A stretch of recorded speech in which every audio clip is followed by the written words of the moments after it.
I have no need of a weapon. I am the weapon. Piotr Nikolaievitch Rasputin. Hello and welcome one and all once again to my new episode of Exile Gaudamus, a channel covering all things Path of Exile 2. I am Gaudamus, your forever DM as always, and before we get into today's episode, let me say I apologize for the delay in content. It has been an insanely busy week, so I fell behind on my build plans. Now, having said that, let's get into one of my favorite builds to date, no matter which league we are discussing. Ursa Colossus. For those of you who have joined me for my previous episodes, you will remember that I mentioned that I usually main tanks in games like this. And you might also remember that I mentioned that if I could have any superpower, I would have the ability to be the X-Men's character Colossus, and then make him into a werewolf. So, I've been kind of build planning and theory crafting this character out for a while. I used my Oracle Wolf to test out the shape-shifting game mechanics, but he was too fast to feel correct with how Colossus would fight, even as a werewolf. Plus, he did too much elemental AoE ice damage, which also just doesn't fit thematically, because as far as I know, the only time Colossus has ever attained any sort of elemental damage was when he had part of the Phoenix Force inside of him. And maybe, but I'm not sure if I remember correctly, when he was the character known as Juggerlossus. So thematically, it just wouldn't fit. And also, I knew that no matter how I decided to build the shape-shifting aspect, I knew for sure that I wanted to go Warbringer for my Ascendancy, simply for the Encased in Jade Ascendancy skill. It is the closest thing to a Colossus-type transformation skill that I have ever seen in a video game that I can remember, at least. In fact, I remember when Diablo 3 first came out and I was so excited to play a wizard tank with a diamond skin buff, only to find out that that idea held about as much weight as a fly farting in the wind. But, luckily enough for me, that was not to be the case with Path of Exile 2. One more thing about this build which I was sure of was that it was going to be expensive to run, at least smoothly in the early parts of the leveling process.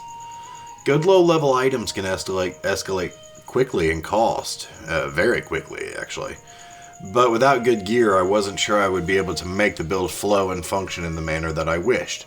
So I made sure that I built the Oracle Wolf and Legion first to be my currency and gear farmers. I wanted to make a character that, the moment my ascendancy was achieved, I could shapeshift and wade into combat, grinding through enemies with sheer hulking strength and power, all the while tanking even the most powerful of hits. And by most powerful, I mean I wanted a character that could tank the stupid Silver Simeon and go toe-to-toe with him in my own Path of Exile 2's version of Colossus vs. Juggernaut, in a ultra-heavyweight, no-holds-barred contest for victory. So the only thing that truly fit thematically was going to be the bear form, and thus, Ursa Colossus was born. Now, besides walking you through Ursa's adventures, we will also be discussing today the concept of theory crafting evolution and adaptation in fair depth. You see, once I had my concept down in my head, I initially was planning on making the tank of tanks that would slowly but surely maul his opponents to death, offering no quarter and dodging no blows. That would build up damage over the course of a map and then all at once unleash it using Feral Invocation to wipe out the boss in one ferocious assault. And boy was I wrong about the way Feral Invocation worked. So instead of scrapping my idea, I was just forced to change and evolve it, learning from trial and error, and sometimes having to be patient, knowing that as I was playing the game and experiencing the flow of combat, I would be able to eventually figure out and solve my problems and make the character that I've always, and I mean always, wanted to be able to make in a game like this. The only character I've ever wanted to make as much, if not more in games like this to be honest, would be a straight up water user. Not ice. Water. A character who uses waves, whirlpools, drowning, and thalassemia to destroy their enemies. And if you're listening, GGG, you already have beautiful water animations and attacks in the game. So could we please get an ascendancy that uses water as physical, or even hell, physical and cold damage base casting? Oh, sorry, I digressed there for a minute, so back to the main topics of today's video. Ursa Colossus and his adventures through the world of Wraeclast. Well, once again I must say that I thoroughly enjoyed my experience in Act 1.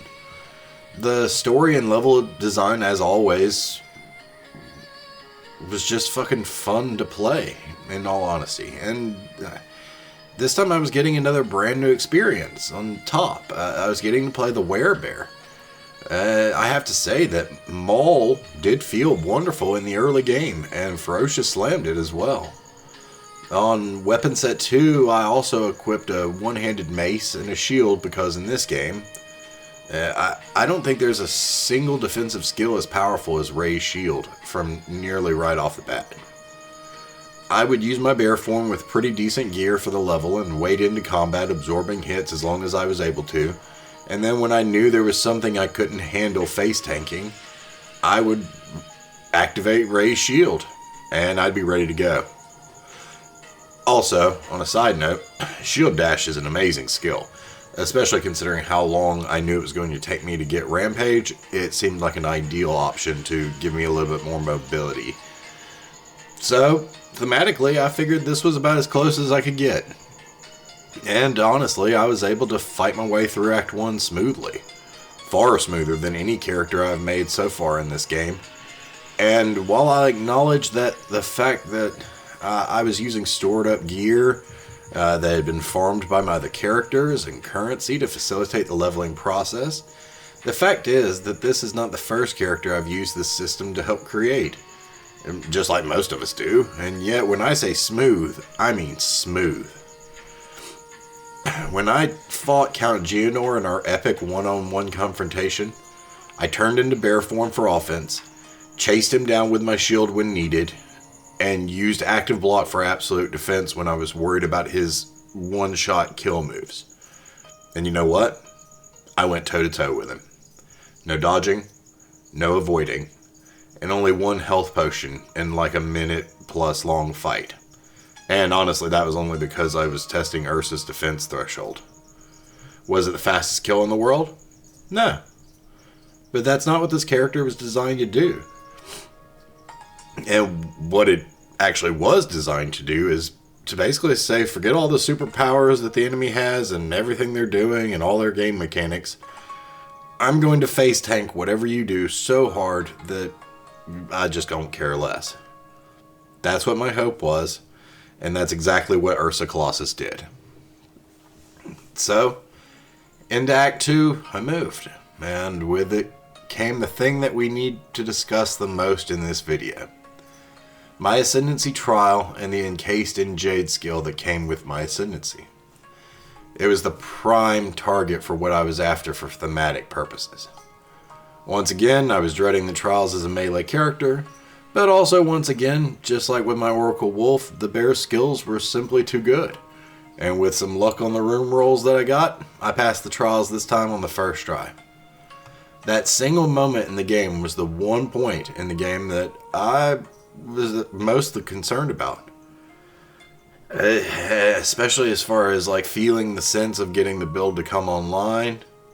But you know, with some planning and a bit of luck, I was able to get past it.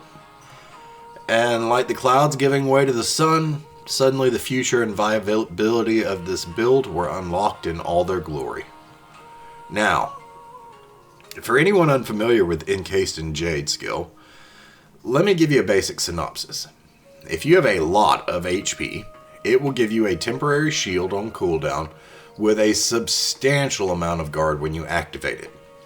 Its scaling is fairly complicated, to be honest, and I'm still not sure 100% that I understand it entirely myself. So I don't feel comfortable getting into the true nitty-gritty details of how to scale it and all that right now. But suffice to say, from extensive testing, and about 30 hours on the character now, I can tell you that high HP equals an activatable, high defense on cooldown skill. However, what's most important about this skill to me is not necessarily how it works, but what it does when it does work. When you activate this skill, your character literally, instantly, grows an outer shell or armor, so to speak, of glowing green jade from head to toe, front to back, top to bottom. Sound familiar? Yep, that's because that's just about as close to Colossus's transformation skill as you can find anywhere in a game, period. And the only downside to this was it was jade instead of steel. No big deal. And normally, when you activate Encased in Jade, the character doesn't actually change size categories. You know, in the comics, Colossus would grow from normal-sized human to like a 10-foot tall human, just this giant Colossus. So, I had a hope. And sure enough, when I was right, after much testing, I was proven correct.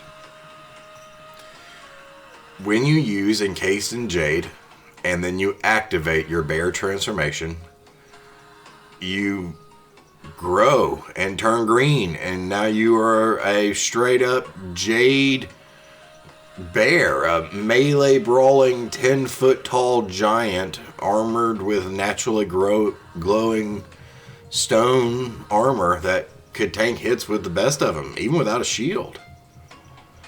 The good news is that for this playstyle, this skill and the interaction it had with the bear form was every bit as powerful as it was useful. And when I met Jamin-Ra on the field of battle once again, I was able to stand tall and not have to worry about dodging any of his attacks while mauling him continuously in the face. With truthfully the only exception being that one weird sandstorm mechanic where you have to go hide behind the girl on the side of the screen. She conjures the force field and you just stand there or you're just dead. I don't even know if that works on defenses or not. As far as I know, that's just a guaranteed death. So, after Jamin-Ra, here we were, off to Act 3. And the most important part of Ursa's adventures, at least up to this point. The mighty Silver Fist. That damnable, god-awful creature that I wish nothing but death upon in 1,000 ways, and my favorite thing in the game to annihilate whenever the opportunity presents itself. This time, it was different. This time, I didn't want to kill the monkey before he could do something. I didn't want to let the monkey be destroyed by my entire D&D party. This time I didn't even want to beat the monkey because I was good at the game, like skill-wise with the controller. No. This time, I wanted to defeat him in a one-on-one fight.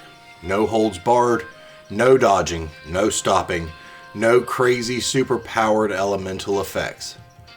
This time, I wanted to rip that monkey apart using nothing but my claws and brute fucking force.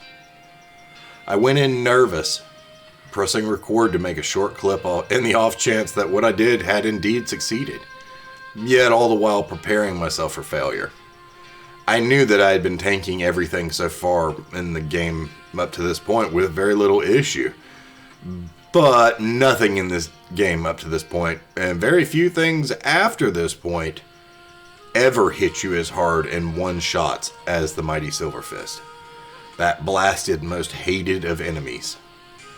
So, I was worried I would fail, and that I wouldn't have a build path scaling towards the end game, because when you start scaling into maps, monsters can certainly dish out the damage with extreme prejudice.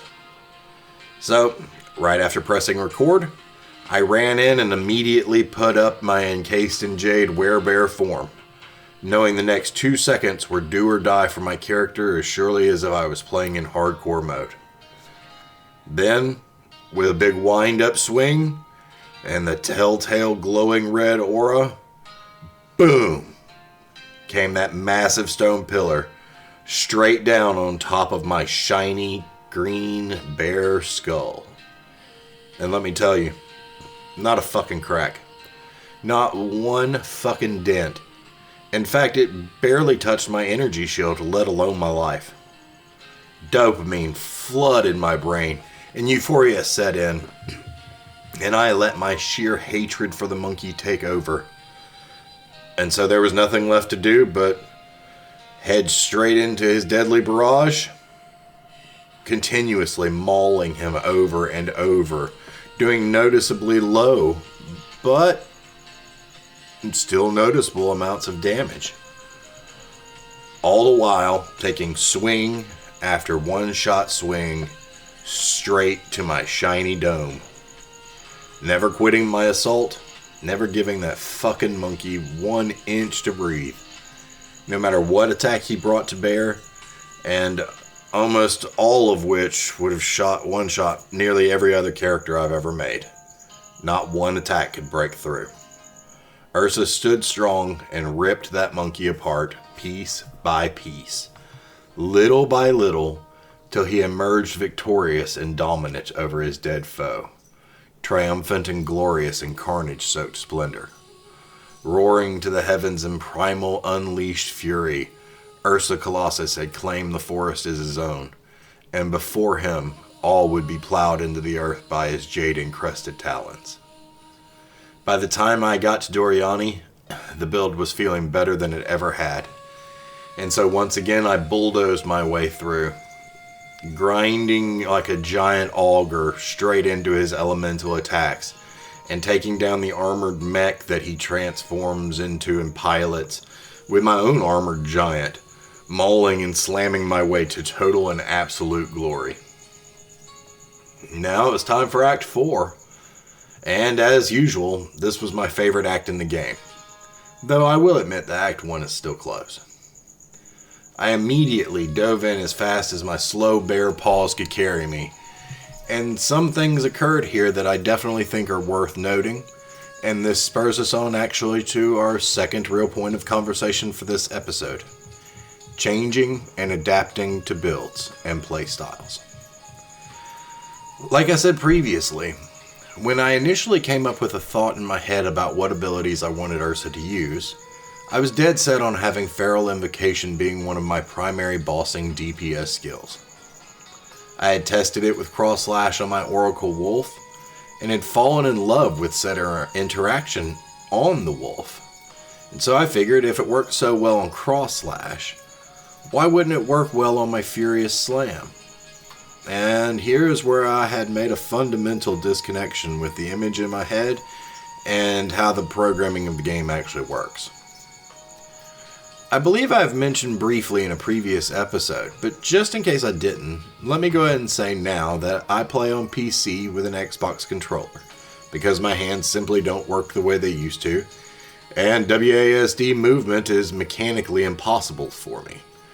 So, take this with a grain of salt, because my data may be skewed by the simple fact that I am not capable of mechanically performing the aiming action necessary to pull off the wombo combo that I was attempting to do. But when I performed Cross Slash with Feral Invocation, it was easy and it was intuitive to use, and it did perfectly in performance testing for my single target DPS on my Oracle Wolf. However, on Furious Slam, I found the Phantom Bear slams were not focusing properly and were disjointed. Sometimes they were scattered all over the place, as far as in the aiming and of the impact zones of which each of the bear slams fell. As a result, when I would attempt to use Feral Invocation on my Bear of Furious Slam, I could only get it to perform the way I intended it to roughly 30% of the time. And the other 70% of the time it was missing with most of the slams, or even not attacking with the slams properly at all, like aiming at multiple different entities instead of focusing on the one in the middle. And with the boss in the middle of Cross Slash, all the attacks would just rain in on him, and it would hit precisely as intended. There was no disjointedness in the between the controller and the action the wolf was taking. But yet, not only was the bear lacking in damage overall using the same tech, but it was very inconsistent damage on top of that, and very costly to cast. So, just like any mad scientist or for every DM would normally do, I went back to the drawing board and I began to evolve my build. For single target DPS, assuming you're not needing it to be the absolute fastest clearing build possible, I found that Maul with certain supports on a really powerful physical talisman was actually not only sufficient in its DPS, but now that I'm in the endgame and my talisman has also had a substantial attack speed increase, it is absolutely excelling. However, this is obviously means that mapping, especially in preparations for the endgame, is an issue. I wanted mapping to feel fluid without taking on a different character feel altogether. So I tinkered with a bunch of things. And I gotta say that in the end I settled on 3 abilities to help with the majority of the mapping process. The first ability is Iron Ward. And Iron Ward is an essential piece of kit for both thematic and functional reasons, due to its physical damage output being measured by a percentage amount, which seems to scale entirely off of the total damage reduced by your armor up to a certain point, and then it peaks, and that's when you can set it off like a bomb.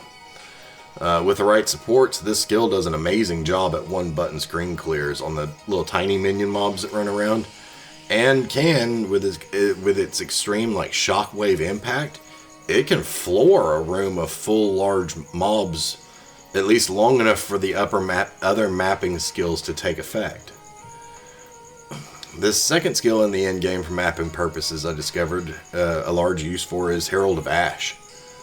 Now, while my Maul has become incredibly strong and damaging in each and every swing, it's still only a single swing. So adding an overkill explosion mechanic fit perfectly, and could certainly help clear large swaths of enemies from my presence very quickly and very efficiently. For the third ability, I did end up using Walking Calamity, though I was hesitant to. As a tertiary mapping skill, I mainly am using it to weaken the enemies as they get closer to me, for my Maul attacks to then just rip them apart and blow them into pieces. And it does actually really help also take down enemies that like to kite, or enemies that just want to stay ranged entirely, for the entirety of the fight. Walking Calamity also fits in well thematically due to Phoenix Force version of Colossus being one of the most powerful, if not the most powerful form of Colossus in all of comic lore. All of this was to fix my options on offense and to help get my flow and rhythm of combat correct so that the gameplay could be looped. But also, if necessary, be formless and capable of adapting in any situation. In fact, towards the end of the interludes, I ran in that Ziri temple where I came across a room that sported 2 mighty Silver Beast sergeants and an apothecary all in the same room. And whereas I think Legion could have handled that fight with several deaths thanks to the D&D party assisting him, I honestly think my Oracle Wolf might have had to just avoid that fight entirely. Because replaying it in my mind, I'm just not sure I see a road to victory in that fight and against that specific situation from my Oracle Wolf. Ursa, on the other hand, died. I think he died 2 times in rapid succession.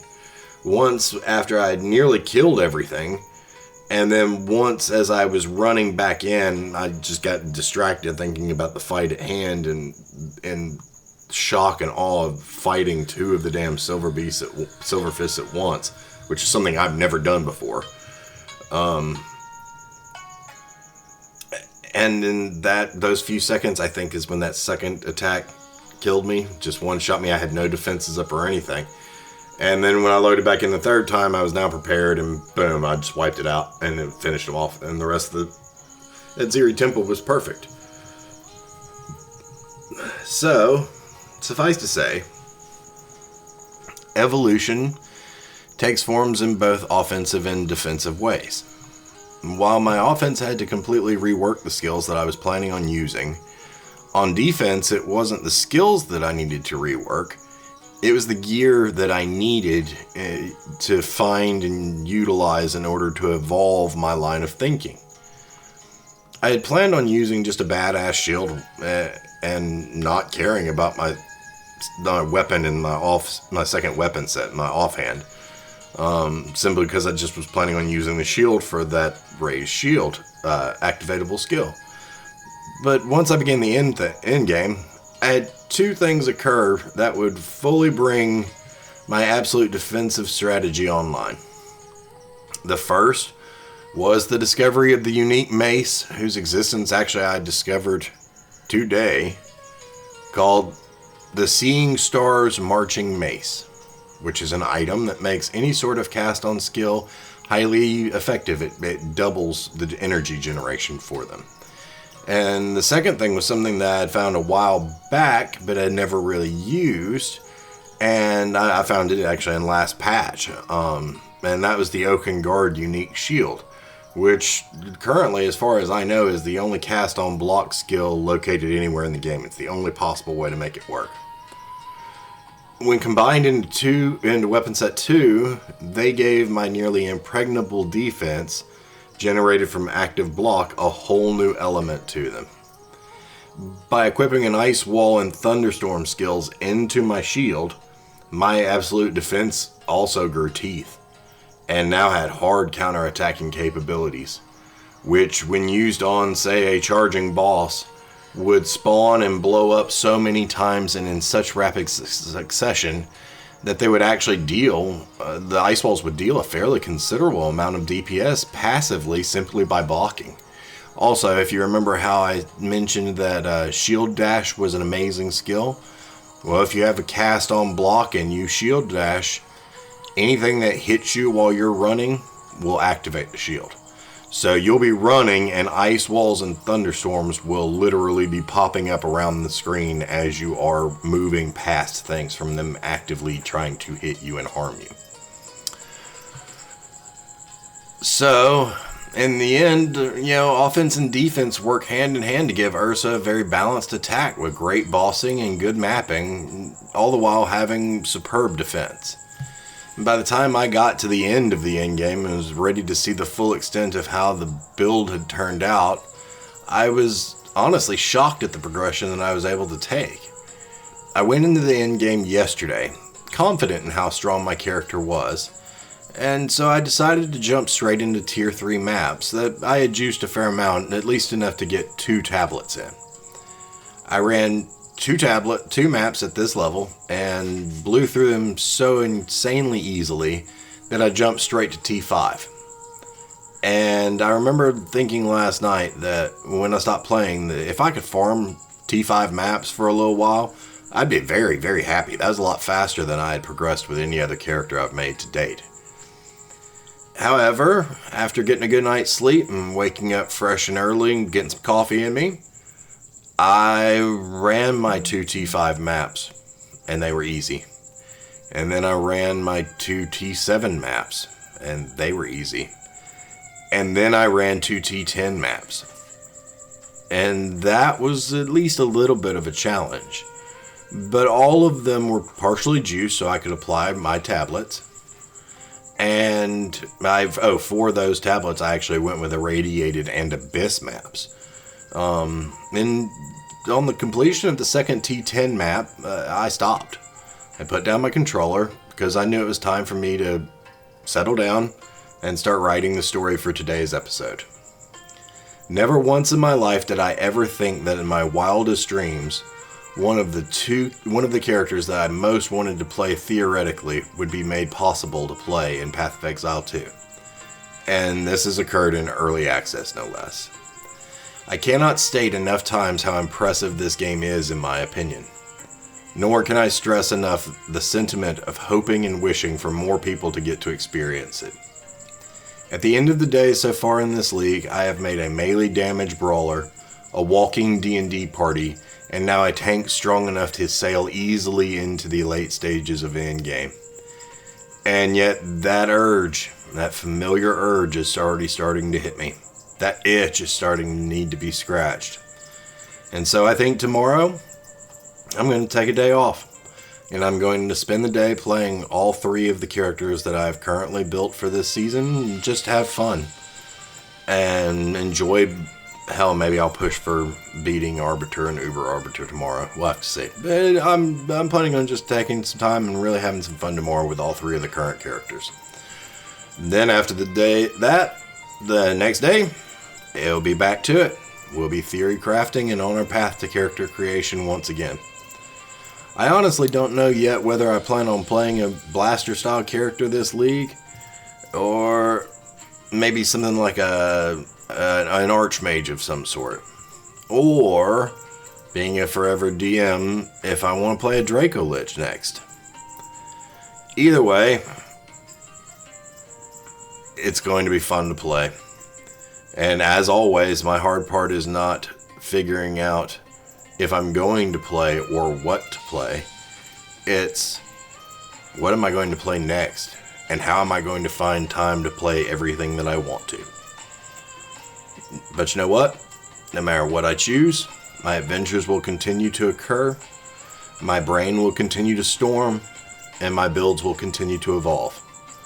What choice will I make? You might be asking yourself that, but I guess that will be something you will have to wait until next time to find out when you join me once again on Exiled Gaudamus. Thank you as always for joining my character's adventures through Wraeclast, and as always, if you like the video and content, please like, share, and subscribe. And please feel free to leave a comment if you have any thoughts one way or the other on what character I should be starting next. After all, I'd love to hear from you. I am Gaudamus, your forever DM, wishing you wondrous adventures of your own in Wraeclast, happy grinding, and as always, success in your theory crafting. Thanks guys, I'll see you next time.